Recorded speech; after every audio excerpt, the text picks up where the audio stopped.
in which the city sleeps, and the ovens begin to glow, you wake in a city that's not quite ready to be awake. The streets are still dark, the stars have started to fade, but the sun hasn't shown up to take their place. The lamps are low, the shutters are still drawn, and Paris for now is quiet, but not entirely still, because somewhere, under a crooked awning near the Rue de la Verrerie, someone is already working. You smell it before you hear it. Warm yeast, smoke, and the faintest trace of burnt crust. This is baker's hour, the hour before breakfast, the hour of the fire, the flour, and strangely enough fear. Most people assume bakers love sunrise, but in the 14th century, in cities like this one, the very first crack of dawn was not always welcome, especially if you hadn't finished your batch in time, especially if you heard the crows, and especially if you saw the shadow in the flour. But you don't know any of this yet. You're just walking, slowly, boots scuffing faint lines into the morning frost. You pass a butcher's shop with its shutters still sealed tight. A cat sits on the windowsill, not asleep, just waiting. A little further down the alley, a single candle burns behind a cracked pane of greenish glass. There it is, the bakery. You step closer, carefully. Inside, someone moves. You hear a grunt, a yawn, the slap of dough on wood, then a whisper. You're not sure who they're speaking to. You're not sure it's you. There's something unusual about this bakery. Not just the smell, though it's glorious. Not just the crooked chimney, or the little iron spiral bolted to the doorframe. No, it's the way the light doesn't touch the back wall.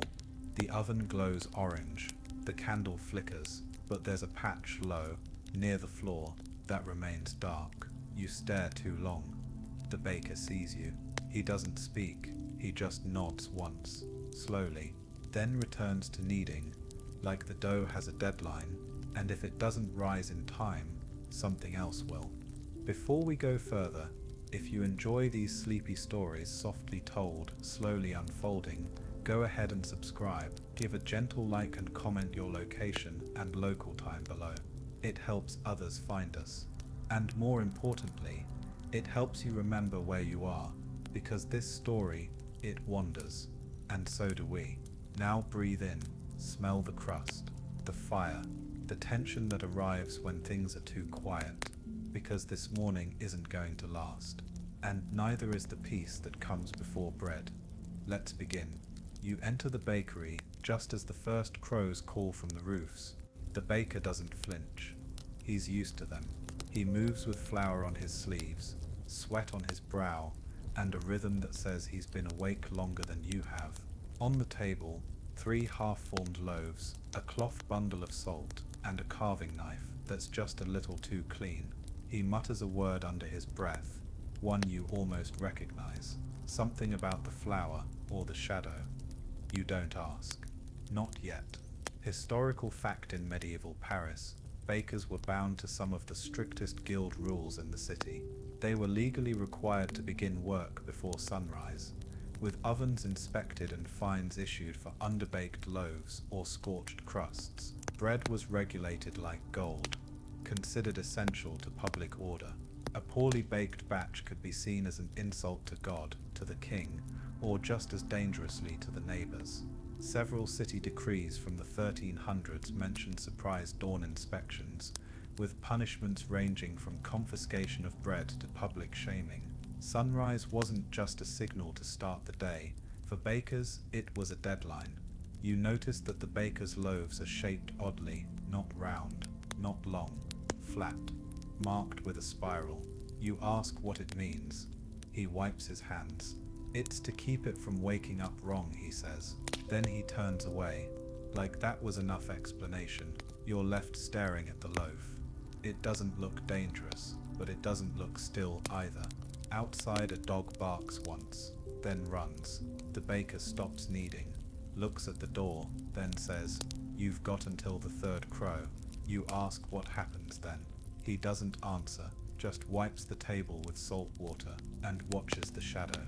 Obscure cultural belief in parts of medieval France, especially among guild apprentices, it was believed that bread dough left unfinished before sunrise could be inhabited by something unwanted, an empty thing, a spirit of hunger or cold. To prevent this, bakers often pressed spiral marks into the loaves, believed to trap bad breath or restless air. Some even whispered short blessings over the second rise, not for flavor, but for safety. Flour, after all, comes from ground grain, and the ground remembers things. This wasn't doctrine, it was survival, and it was shared, quietly, between bakers who knew. The fire flares once too high. The baker curses, not loudly, just a quiet word, and adjusts the iron tray. You glimpse something inside the oven, but it's gone before you can place it. He sees you looking. He nods again, then says, "It's better if you help." You ask how. He hands you a flat wooden paddle, points to the next lump of dough, and says, "Draw the spiral, but make sure it closes." You don't ask why. You already know it matters. You already know that this morning, something's watching.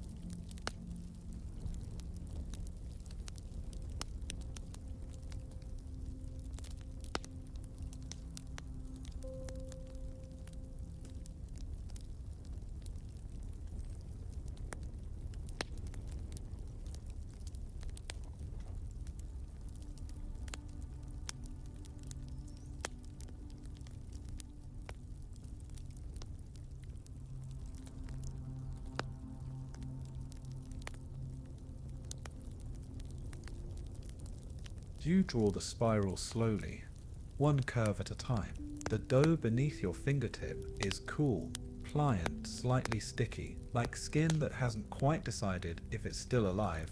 You reach the center, complete the curl. The air around you feels steadier. The baker leans closer, inspecting your work with the gravity of a priest judging a confession. He grunts, not disapprovingly, but not impressed either, not open. "Good," he says. Then open spirals invite things in. You decide not to ask what kind of things. He lifts the paddle, slides the loaf toward the oven, and mutters something in what might be Occitan or might be the sound fire makes when it agrees with you. You don't recognize the words, but the dough flinches, only slightly. The bakery is warmer now, but not comfortable. Heat radiates from the oven in short, sharp pulses. Not like a half, but like an engine, something that works, something that demands fuel. On the far wall, next to the dark patch, a set of iron hooks holds a baker's tools, a long-handled brush, a wooden scraper, a bag of coarse salt, and a coil of braided garlic. Above it, chalk marks, faint, half erased, spirals, X's, one symbol that looks like a bird with no eyes. You ask what they mean. The baker says, "Recipes," then winks, then stops smiling. Outside, the second crow calls. It's sharper than the first, like a knife slicing the morning in half. The baker freezes, then slowly returns to his dough, presses his palms flat, and says, "That was the second." You ask what happens at the third. He doesn't look up. Depends on what's been fed. You hope he means the fire. He might not. There's a rhythm to the work. Slap, knead, turn, mark, slide. He doesn't use timers, doesn't need to. Instead, he watches the shadows, not the clock. The shadows on the wall shift as the oven's glow grows stronger, but the dark patch, still there, still wrong. You think you see it breathing, but you're tired. Maybe that's all. Historical fact in medieval bakeries, ovens were communal infrastructure. Large, permanent fixtures often built into the structure of a town block. Some were operated by guilds, others leased by millers or bakers. In Paris, bakers' guilds established rituals for heating and cleaning the oven, many of which became legal obligations. One such rule, from 1327, stated, "Each morning before first rise, the baker shall salt the stone on signal to the witness." The witness was not always an inspector. Sometimes it was simply the neighbor who woke early, tasked with verifying the flame was true.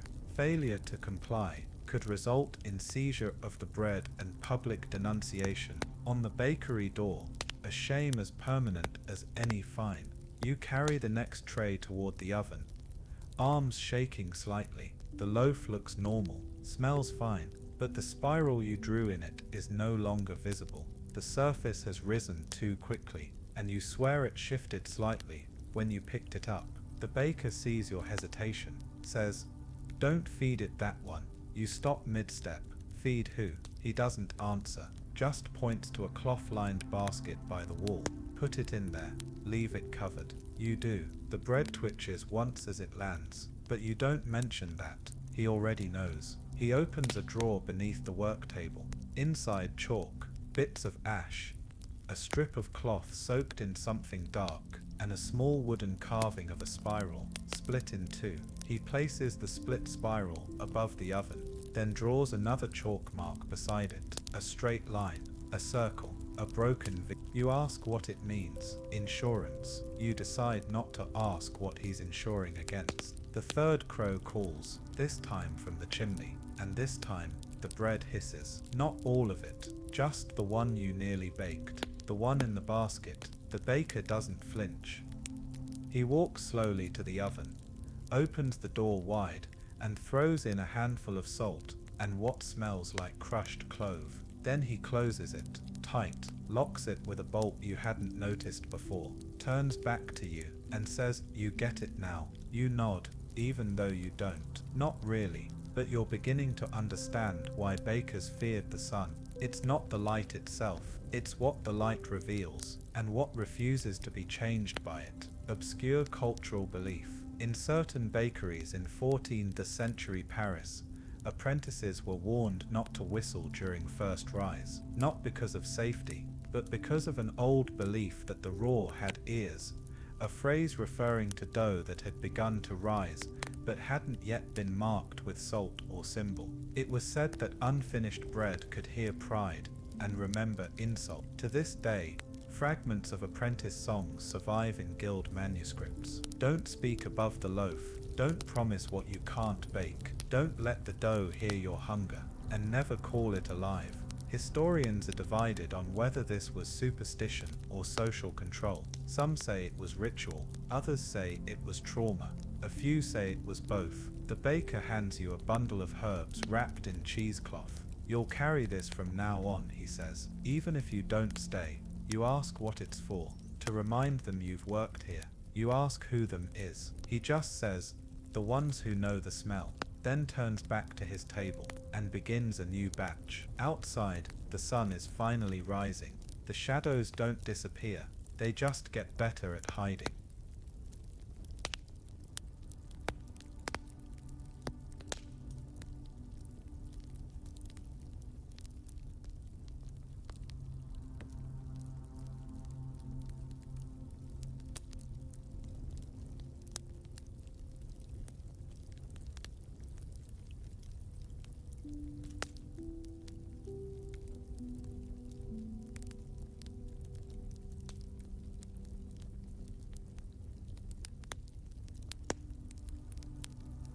He doesn't call it an apprenticeship, but it becomes one. You arrive before the bells ring. You wash your hands in salt water. You sweep the stones in diagonal lines. You open the flour bag with a whispered breath. You stop asking questions, not because you're afraid, but because you've learned some things. Only answer when you're quiet enough to deserve them. On the third morning, the baker teaches you how to listen to a loaf. Not how to check doneness, not how to test steam, but how to listen. He sets a rising ball of dough between you, places his ear to it, then nods at you to do the same. You hesitate, then lean in. At first, nothing, then a faint popping, a tiny stretch, a noise like water. Remembering a name, you pull back. He smiles. "Still clean," he says. You ask what it sounds like when it isn't. He doesn't smile. He says it asks for more than flour. Each morning brings new rituals. You no longer think of them as superstition. They feel more like negotiation. You line the flour across the table in a crosshatch pattern, not for cleanliness, for memory. You pinch a bit of salt onto the floor before the first tray is opened. You light the candle beside the oven 3 times, never 2, never 4. You do not ask why, but you notice the bread never burns, the dough never sours, and the dark patch on the wall, still there, still watching, but it no longer pulses, and you've started sleeping better. Historical fact: in many medieval European cities, baking was one of the most tightly controlled professions. In Paris, bakers took oaths to the guild, swearing to honor fair weights, timely production, and secrecy of method. These oaths were legally binding, and sometimes spiritually as well. A preserved parchment from 1355 outlines the initiation of a journeyman. Let him promise before the flame that he shall neither corrupt the rise, nor wake the flour early, nor steal the yeast. Wake the flour may sound poetic, but it likely referred to guild-taught beliefs about the timing of mixing, and how fermenting dough could behave erratically if prepared too soon before sunrise. Bread, after all, was not just food, it was predictability, and nothing scares people like change. You find yourself thinking about the spiral mark. You've drawn it hundreds of times now, on dough, on paper, once accidentally in the dust on your windowsill. It's muscle memory now. But also something more. You dream in spirals. You see them in the bubbling of water, the curl of chimney smoke, the pattern of crumbs left by a sparrow. The baker sees you staring once and says, "You'll forget your old name soon." You ask what he means. He just brushes flour off his sleeve and says, "The bread always remembers first." You begin to hear things in the oven, not voices, not words, but presence, like breath held too long, like silence that doesn't end when it should. You ask if it's the wind. The baker says, "No wind below the crown." You ask what the crown is. He points to the chimney, says, "What passes the crown returns unchanged." You pretend you understand, but your hand trembles the next time you mark the dough. Obscure cultural detail. Some journeymen in medieval bakeries believed that every loaf had a spirit, and that shaping it carelessly meant disrespecting the grain's memory. The idea wasn't universal, but enough traces survived to suggest it influenced how certain guilds worked. Tools were not to be shared without words. Ovens were named quietly by those who used them longest. And flour left out overnight was often discarded, not because of spoilage, but because of who might have spoken to it in the dark. In some bakeries, they left a clove of garlic near the kneading table, not for pests, but for apology, in case something listened. By the end of the week, your hands are dry. Your eyes sting from the heat. Your apron smells of yeast and salt, but the spiral never slips, and the shadow on the wall, though still there, no longer watches you directly.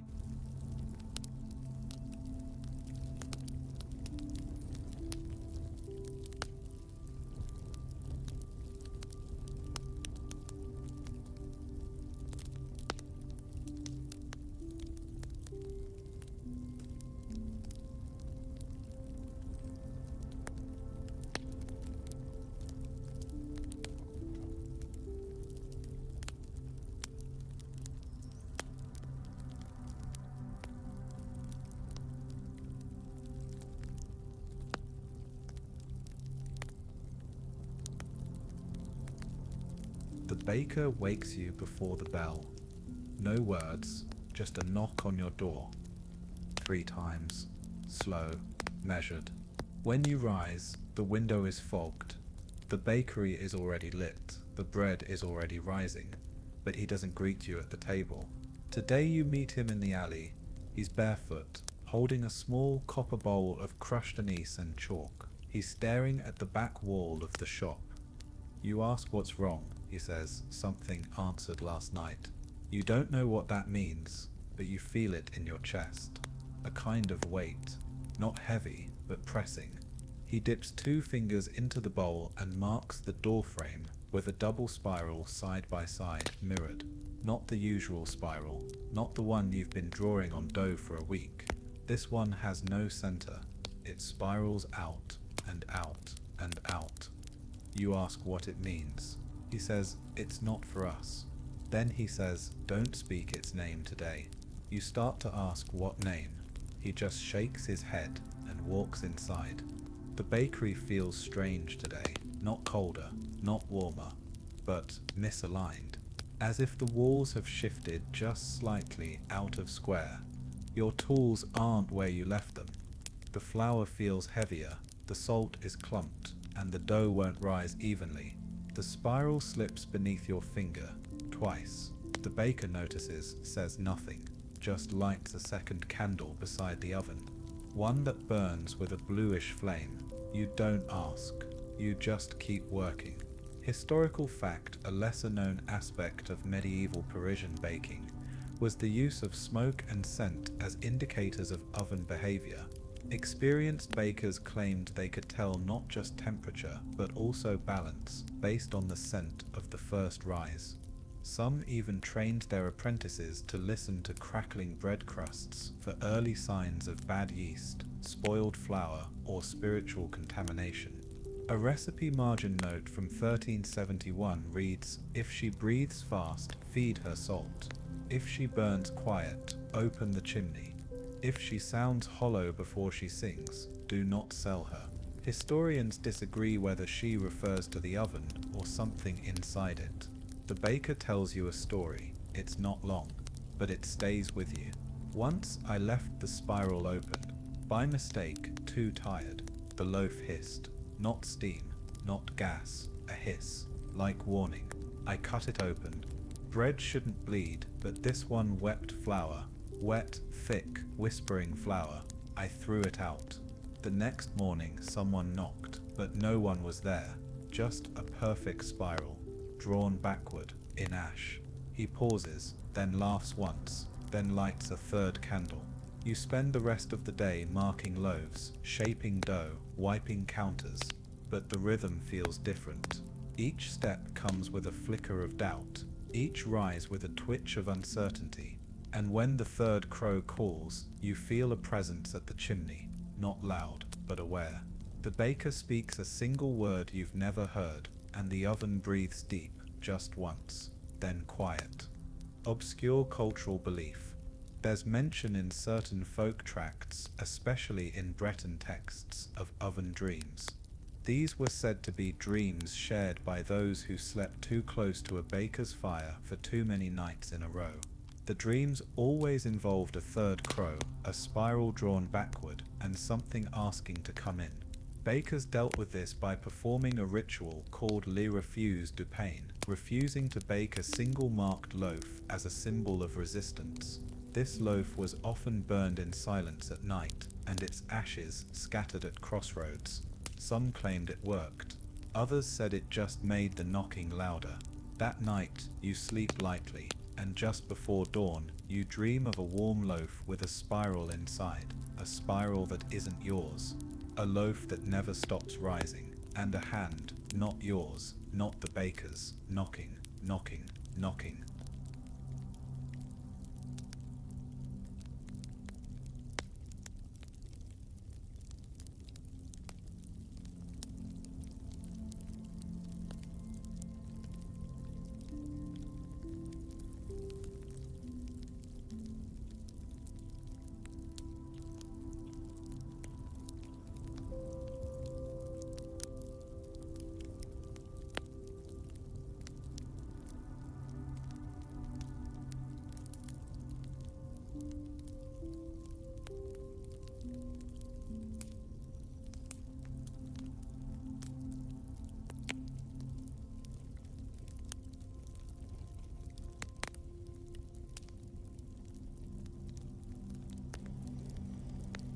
The morning comes quietly.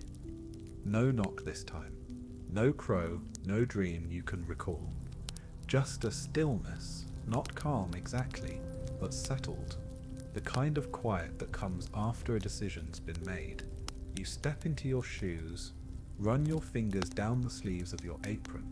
You notice, without meaning to, that they smell more like salt than flour now.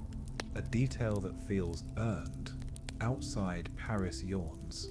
Inside the bakery, something waits. He doesn't greet you, doesn't need to. The baker's already working when you arrive. Sleeves rolled, fire crackling, dough breathing in the warmth of the oven's side heat.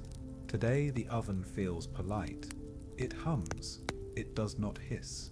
You breathe easier, but that doesn't last, because he places a single risen loaf on the work table and gestures you over. It's perfect.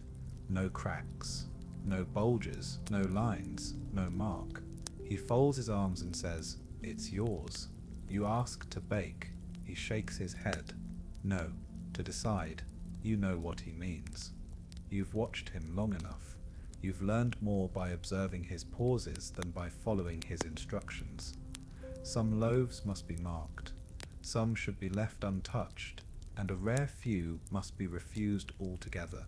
You place your hands near the dough, not on it. You wait. You listen.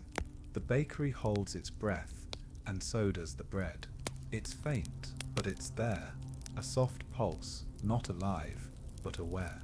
You draw the spiral slowly, without looking at him. A full curve, tight in the center, closed without hesitation. When you finish, the dough exhales, just slightly. The baker nods once, then says, "You won't forget now." You don't. That day your hands move with the confidence of memory. Your spirals hold. The oven accepts them. The third candle burns gold, not blue, and the shadow on the wall doesn't change shape even once. The flour rises clean. The smell is right. Even the floorboards stop creaking. By mid-morning the bakery feels almost like a normal place. Almost. You sweep, you salt, you rest. When the loaves are done, you carry them out to cool under linen cloths embroidered with tiny spirals, ones older than the others. You trace the stitches. Some are familiar. The same motion as your hand. The same rhythm. You ask where the cloth came from. The baker says, "The one who worked here before you," then turns back to the oven. You don't ask what happened. You don't need to. The absence is woven into the corners of the room, into the nails left behind in the table, into the cloth left folded, never washed, into the tiny spiral drawn in soap on the inside of the water bucket. You find that one later and wipe it clean, not out of disrespect, but as a thank you, because whoever came before you made it this far, and so have you. That night something odd happens. You're in bed, half asleep, your hand still aching from kneading, and just as the wind rattles the shutters, not loudly but deliberately, you hear it. A knock, soft, precise. 3 beats, not on your door, on your window. You freeze, rise, look, no one is there, but drawn on the glass, clear in the fog, a spiral. Your spiral, backward. No footsteps in the flour beneath the sill, no soot smeared by fingers, only the mark, and the silence it leaves behind. In the morning, you wipe it away, slowly, like it might bite. You ask the baker. He looks at you for a long time, then says, "Something remembered your name," then adds, "Not all memories are friendly," then nothing more. The next day he gives you a gift. A stitched leather pouch, hand-sewn, with a spiral etched in charcoal on the flap. Inside, a piece of white chalk, a clove of garlic, a broken spiral charm made of olive wood, a scrap of flour sack with a hand-drawn spiral. "Yours. This is yours now," he says. You ask if it's a graduation. He shrugs. "Not everything is official." You nod. Then ask, "What's the garlic for?" "To make your pockets smell like protection." You want to laugh. You don't. You understand. Historical fact-bred apprenticeships in 14th century France were often long, quiet affairs. Records from the Guild of Bakers in Paris indicate that apprentices were not tested with exams, but through observation, completion of tasks, and occasionally symbolic rites of passage. One rare scroll from 1392 refers to bread naming, where a journeyman was granted a stylized mark, often a spiral or cross, to use on loaves for identification. Some symbols were passed down from earlier bakers. Others were invented anew. The practice faded in the 15th century, replaced by stamped baker's seals. But in the quiet corners, the spirals lingered. Over the next week, the baker lets you work alone, only for an hour at a time, then 2, then half a day. You sweep the floor, salt the corners, mark the loaves, and light the third candle with no hand to guide yours. At first you miss things. A wrong pinch of salt, a backward spiral, a loaf that browns unevenly. But nothing burns, nothing twitches, nothing speaks, and that in this place is a win. The baker watches from the doorway, sometimes smiling, sometimes just present. You don't mind. You've come to appreciate his silence, not emptiness, but space. The kind of silence that invites respect and offers protection. One morning, a new customer enters. A woman with silver earrings and gloves, made of cloth too fine for this part of the city. She asks for a flat loaf, spiral marked twice, opposing curves. The baker doesn't blink, just makes it. You ask who she is, he says. She doesn't need, she buys safety. Then nods at the oven. Give her the one with the still breath. You don't ask how he knows which that is. You're starting to feel it too. That night, the pouch he gave you pulses with warmth. Only once, but enough to wake you. You hold it close, say nothing, and fall back asleep to the smell of garlic and ash. Obscure cultural detail. In regions of old France, especially near the Loire, it was believed that objects touched by protected bread could retain a portion of its memory, a kind of residual blessing. This belief formed the root of carrying spiral-etched charms, named cloth, and salt pouches marked with flower thumbprints. Spiral marks weren't seen as ownership. They were considered reminders to whatever watched that this person had passed through ritual. Not all creatures respected the spiral, but many, especially those that listen at night, were said to remember it, and to blink when they saw it again. On your last evening of the week, the baker speaks again. This time while folding cloths, he says, not all bread is meant for eating. Then, after a pause, some bread is meant for reminding. You ask what it reminds. He says, that someone paid attention, that someone followed the rules, that someone was watching back. You both sit in silence as the oven cools. The third candle fades out without a hiss. The wall stays quiet, the bakery breathes, and outside, for the first time in days, no crow calls.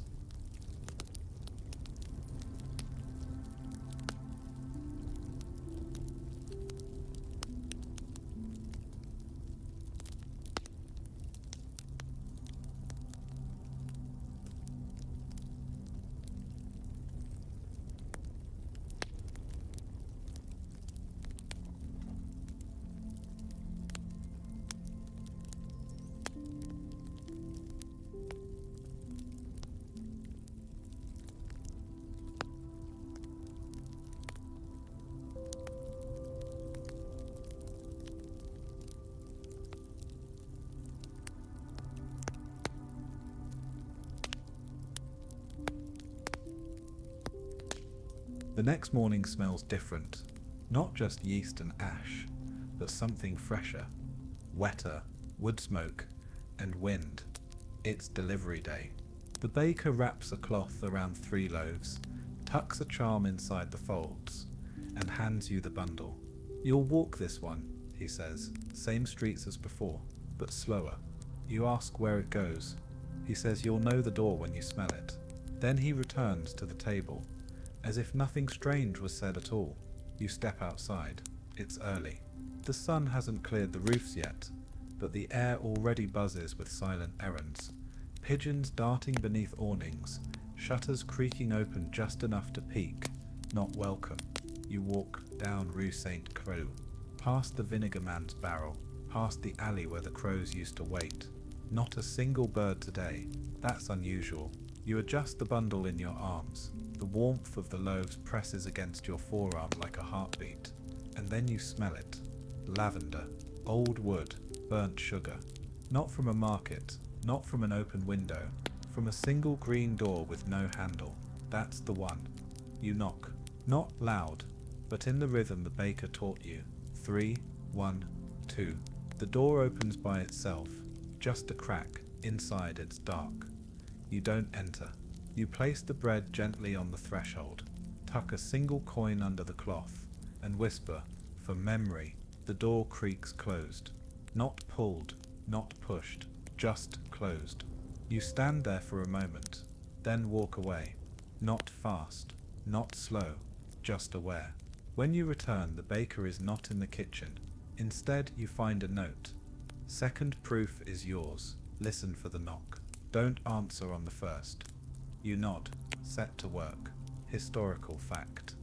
In the 14th century, certain Parisian bakeries developed private delivery arrangements with nobility, monasteries, and, less commonly, alchemical societies and plague clergy. These deliveries were often made early in the morning, unmarked, and always in person. Records from the Guild of St. Honoré describe routes given in hush and sealed loaves that were never cut, used not for eating, but for symbolic warding, or sometimes placed above doors to catch what passes in mist.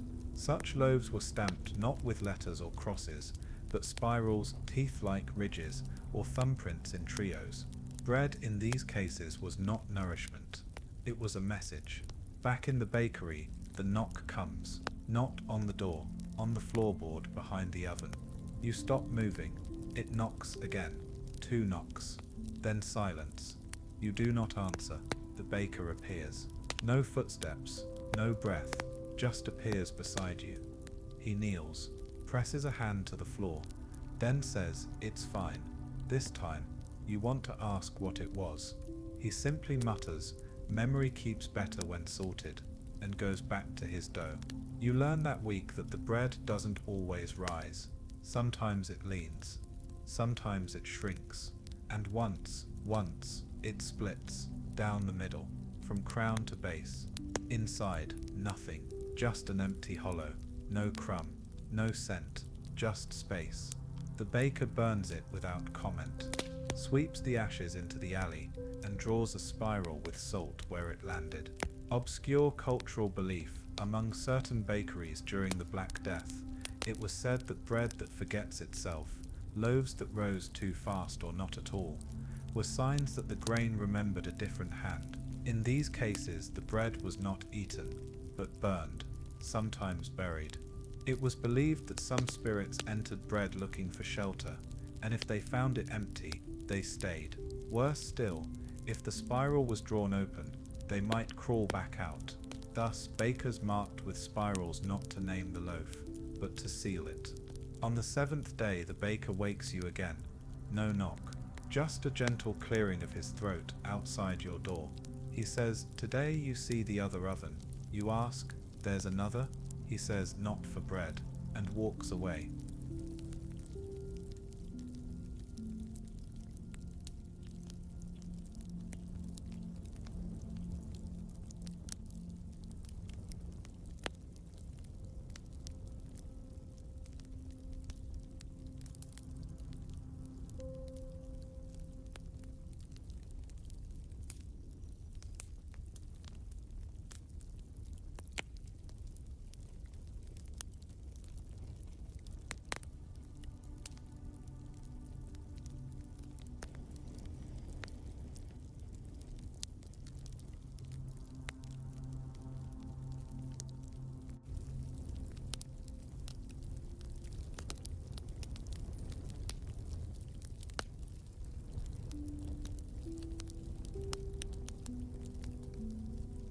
You've known the bakery for a while now. You know the drawer that sticks, the flour bag that leaks, the exact spot on the oven handle where the soot never lifts, no matter how hard you scrub. You've memorized the rhythm of crows overhead, and the order in which the floorboards creak as you walk from the kneading table to the rack. But there are things the bakery hasn't shown you, not yet, until now. The baker calls you over without a word, just a small motion with his head. Then he opens a door. You never noticed. It's not hidden, not locked, just unlooked at. It's beside the hooks where the salt cloths hang, between the racks of twisted bread pegs. The wall doesn't creak as it opens, but the air behind it does. A narrow stairwell descends into cold, not cool, not damp, cold, the kind that feels intentional, the kind that's been stored. You follow him. Each step is stone, but worn smooth.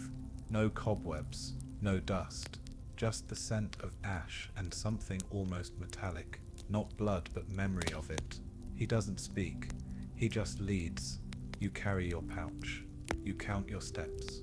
13 going down. At the base of the stairs, the room is quiet. Not still, quiet. As if it's listening. The walls are dark, not painted. Just old stone charred at the corners. In the center of the room, an oven, but it's not like the one upstairs. This one is tall, narrow, iron-banded, with a carved spiral handle on the hatch. It hums faintly, but not from heat, from memory.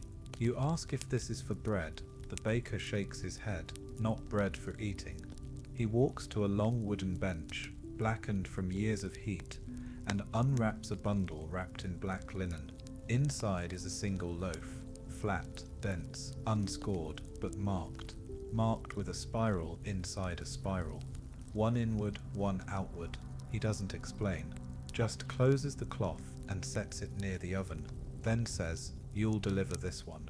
You wait. He says nothing more, but you understand it's not like the others, not like the lavender house, not like the silver-eared woman. This one's not for someone who ordered. It's for something that waits. You ask where. He says, "Same route, but this time you'll smell it colder."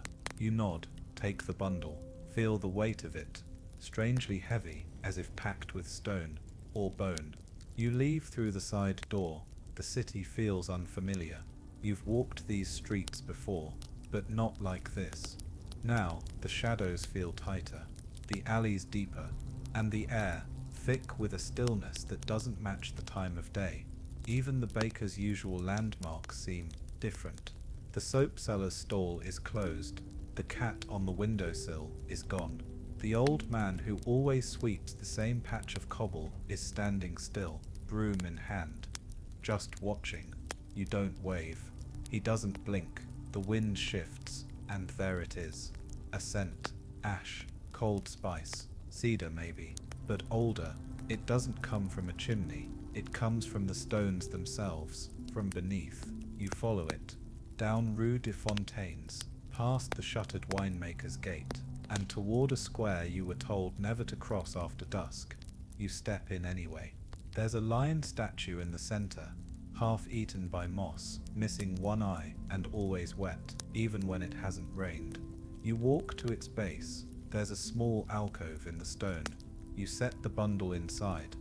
You press the charm into the crack, then whisper, "For what waits below?" You step back. You do not look over your shoulder. Even when the breeze curls around your neck in the shape of a word, you walk away, faster than usual, but not running, because you know it notices who runs. Back at the bakery, the oven glows softly. The upper oven, not the one below. You return to work. Sweep the flour, salt the tray. The baker says nothing, but he leaves you a cup of warm broth. That means he's proud, or worried, possibly both. That night, you can't sleep. Not fully. The sounds outside your window are normal. Too normal. You realize it's the silence that's missing. No crows, no footsteps, not even the usual drip of water from the roof spout. You listen to the pouch on your nightstand. It doesn't move, but it feels warm, and that's enough. Historical fact though, Parisian baking records are mostly mundane. Weights, fines, inspections. A handful of unusual entries appear in guild side ledgers. These margins include ash delivery, Before feast day, no blessing, no eye contact on equinox. Oven opened 3 times, once blindfolded. In one 1361 record, a journeyman notes carried the bread for the south-facing gate, felt not watched but held, placed it, returned, ash on shoulder, no sound. These details weren't official procedure, but they weren't erased either, which means someone thought it mattered. The next morning you arrive before the baker. The oven is warm, the 3rd candle is already lit, and a fresh spiral has been drawn on the flower table. It's not yours, but it matches the one on the bundle you carried. You wipe it away, not out of fear, but out of respect. Because something delivered back. You sweep, you mark, and when the first crow calls, you do not flinch.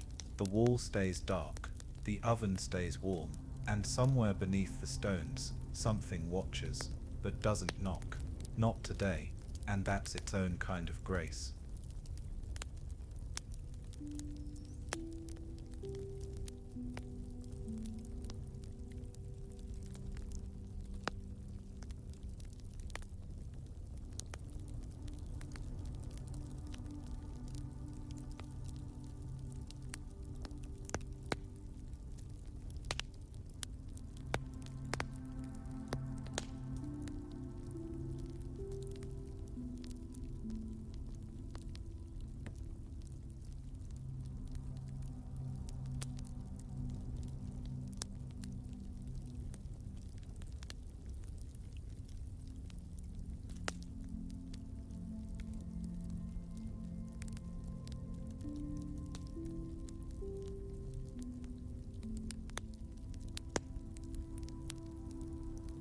The days that follow are quieter, not easier, just quieter. The fire still growls sometimes. The dough still misbehaves if you rush it, but the spiral never slips beneath your fingers. And the crows, well, they've stopped calling on the 3rd. Now they just nod, once, from the roof, as if they're part of something older than wings. You take it as a good sign. The bakery has rhythm again. You rise with the first bell, salt the basin, sweep in diagonals, mark the doors with water, not because you're told, but because you feel it when you don't. The loaves breathe properly. The candles burn gold, not blue, and the wall, still shadowed but still, as if it's watching from behind a thick curtain, or sleeping. You let it sleep. You do not knock. Not anymore. One morning the baker leaves early, says only today's yours. You don't ask where he's going. You don't ask when he'll be back, because you already know what this is. A test, a gift, or both. You work without hurry. No fear, just steps. Marking, mixing, measuring by sound and smell, not scale. You prepare 3 loaves, 1 round, 1 long, 1 flat. Each gets a spiral, but a different one, inward, outward, split. You're not sure why you choose them, but your hands move as if they've made this decision before. You place them in the oven, you wait. While they bake, you sit, not at the bench. On the step outside, you watch the street wake up. People pass quietly, as they do near bakeries before first light. Someone leaves a coin in the dish without taking bread. Someone else leaves a scrap of cloth, spiral drawn in ink. You don't touch either, but you nod. Inside, the bread finishes. The oven exhales once, just once. As you open the hatch, you retrieve each loaf with steady hands. The crusts are clean, the marks are sharp. They smell like memory, and for the first time you understand this work is not about food, not entirely. It's about carrying something forward, something that was once fragile, and now warm and slightly crackling. You line the loaves on the cooling shelf, drape the cloth, snuff the candle, then without being told, you walk to the back wall, you kneel. You press a thumb into the salt box, draw a spiral on the floorboard, just once, not for safety, not for calling, just to say, I am here, and I remember you wipe it away, but it leaves something behind. That evening, the baker returns, says nothing, but sees the 3 loaves, tastes the flat one, nods once, then places the cloth scrap and coin left at the door on the shelf beside them. He lights the 3rd candle, lets it burn until the wax drips all the way down. Then he says, "Now you've left your name," and walks upstairs. You don't follow, you just stand there. Let the warmth settle around you. The oven sighs again, just once, like it recognizes you, not as a visitor, not as an apprentice, but as something else, historical fact. Some Parisian bakeries maintained a lineage of symbols, spirals, marks, grooves, passed from journeyman to journeyman, even after the practice was outlawed under standardized guild regulation in the late 1300s. In one preserved inventory from 1379, a parchment notes, "The circle is Paul's, the cut with notch is Jenny's, the 3 lines are for none now. The inward spiral, his still burns bright." While technically illegal to use personal symbols instead of registered seals, some bakers did it anyway, often under cloth or as a final mark before baking. These marks weren't about defiance, they were about memory. A bread's mark told it who had held it, even if the world forgot. That night, the floorboard beneath your bed creaks twice. You rise, check your pouch. The charm is warm, and your cloth scrap, the one marked with your spiral, is gone. In its place, a dried clove and a faint trace of ash. You don't panic. You don't call for the baker. You just sit on the edge of the bed, breathing softly, and whisper, "I baked it closed because you did, and whatever visited knows that now."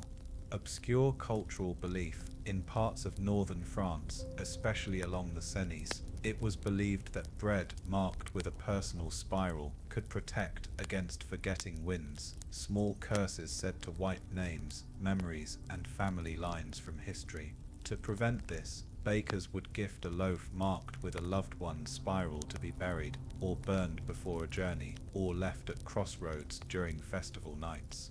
The bread wasn't eaten. It was trusted. It told the world, someone loved this person, someone made space for their story, and the wind, being older than memory, would sometimes listen.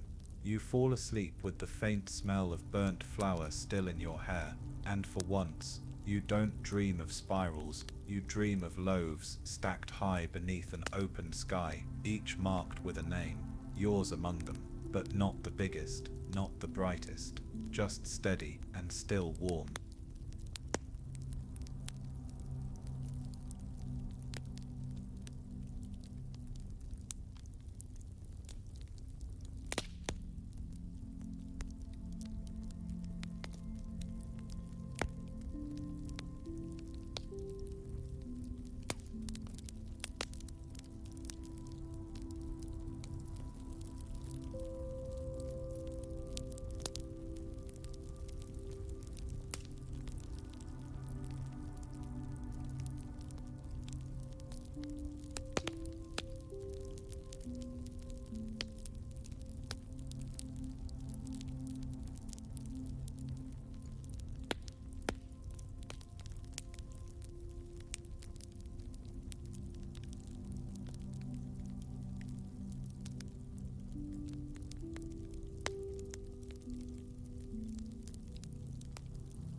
The oven is already warm when you wake.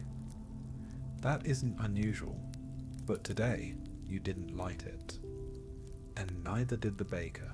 You ask him, he shrugs, says only something's ahead of schedule, then sets a bowl of salt water on the counter and begins whisking flour into the rising tub like it's a prayer. The spiral you wiped away 2 days ago, it's back, drawn cleaner, scented perfectly, but not by your hand, and not by his.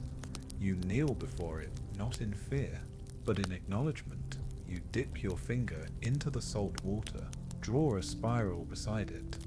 Smaller, soft, and when the two touch, the oven exhales, not heat, not smoke, just presence, like someone nodding from behind a curtain. You say nothing. The baker doesn't look over, but he nods once and keeps working. Outside, the wind has changed. It doesn't come from the sin. It doesn't smell of fish or moss. It smells like parchment, warm parchment, and something baked long ago. A memory in scent form, as if the air itself is flipping through pages you didn't know were written. That afternoon, someone returns. You don't hear the bell. You don't hear the door open. They're simply there, in the corner of the bakery. A figure in a pale cloak. Not dusty, not new, just clean in a way the world rarely allows. They carry nothing, say nothing, just place a single coin on the hearthstone beside the oven. The baker doesn't move, but you do. You ask what the coin is for. The figure smiles once and says, "To keep the bread asleep." Then they turn and are gone. The coin stays warm all day. You do not touch it, but you sweep around it with care, and you mark a spiral in the ash beside it, not to claim it, just to say, "I saw, I remember." The baker says, "That's the right kind of silence," then gives you the salt cloth to wring. The next loaf that rises does so perfectly, but before it goes in the oven, you notice something. The spiral, it's already there, faint, as if pressed by time, not hand.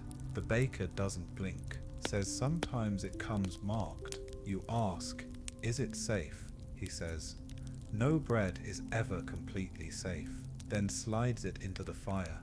2 at night, the 3rd candle burns to the bottom, but the wax pools in the shape of an open spiral. You scrape it gently, wrap it in cloth, place it near the pouch, just in case. Historical fact, among the minor rituals of medieval bakeries in Paris was the keeping of hearthstones, specific spots where coins, charms, or marked tokens were left beside ovens after difficult bakes, sleepless nights, or days when the bread refused to rise. These weren't payment, they were requests, sometimes gratitude, sometimes apology. A guild note from 1397 reads, "A coin left warm is not to be claimed. It cools when it is accepted." Some bakers placed warm iron tokens shaped like half spirals on the hearth to quiet the flour. This wasn't written law, but many kitchens followed it,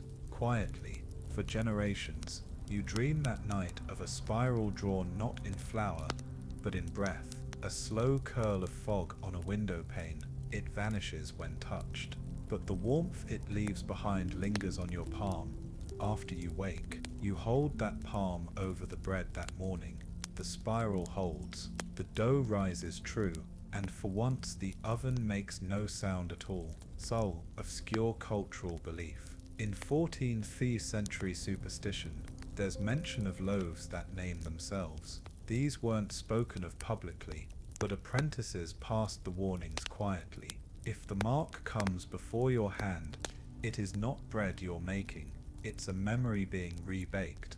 These loaves were to be handled carefully, sometimes set aside to cool fully before ever entering the fire. Why? Because memory once warmed might return looking for its body. Some said that if the spiral remained after burning, you were safe. Others said that meant it would come again. You don't ask the baker what he thinks. You already know his answer. Bake it closed, mark it right, trust the warmth, and don't flinch if it blinks. That's his version of comfort, and somehow it works. As the sun sets on your 9th day in the bakery, you sweep one last spiral into the flour, not for ritual, not for protection, just because you like the shape, the way it curves into itself, the way it stays even after you breathe on it, the way it knows the center and doesn't pretend to escape. The baker sees it, he doesn't comment, but he adds a second spiral beside it. Yours curls inward, his spirals out, and between them a third spiral forms in the candlelight, unmarked but complete. You say nothing, but you sleep well that night. The pouch by your bed is cold, the oven dreams gently, and nothing knocks.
The 10th morning is quiet, but not empty.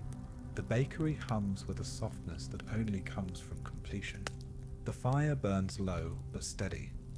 The flour bag rests half full, folded neatly. The bench has already been wiped down. You find the baker outside, standing near the chimney, not working, just breathing. You stand beside him. He doesn't greet you, doesn't need to. You've spent 10 days in the same rhythm, not just learning how to bake, but how to listen. And now, there's nothing left to say, not because there's nothing to feel, but because some silences are earned. After a while, he speaks. You'll go soon, he says. You nod, he continues. You'll forget some of it. The way the dough sounds when it's scared, the weight of flour in a cold bowl, the shape of the third candle's drip. You ask if forgetting is bad. He shakes his head. No, it's how memory makes space for new things. Then he adds, but the spiral stays, even when your hands forget. You look at your palms, still calloused, still dusted with ghost flour, still carrying something that's shaped like you. You press your thumb into your apron, draw a small spiral in the lint, then wipe it clean. Not erased, just returned. You don't pack, there's nothing to bring. The baker hands you one thing before you go, a round loaf, uncut, still warm. It's marked with your spiral, and one more, a faint older spiral beneath yours, barely visible, but present, he says. This is yours now. You ask what it's for, he says, to remind you the fire doesn't forget.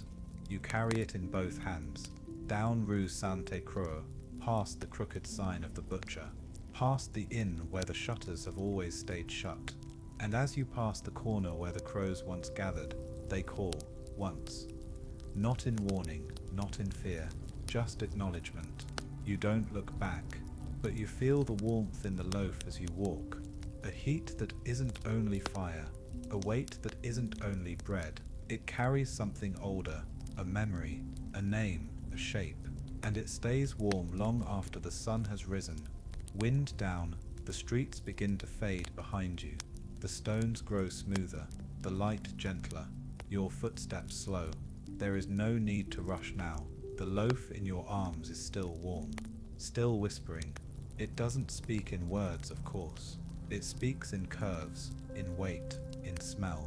It speaks in the spiral drawn not for anyone else to see, but just for the fire and for you. You pass windows filled with quiet. No faces peer out, no hands reach forward. Only the soft hush of morning, and the memory of hands that kneaded before you.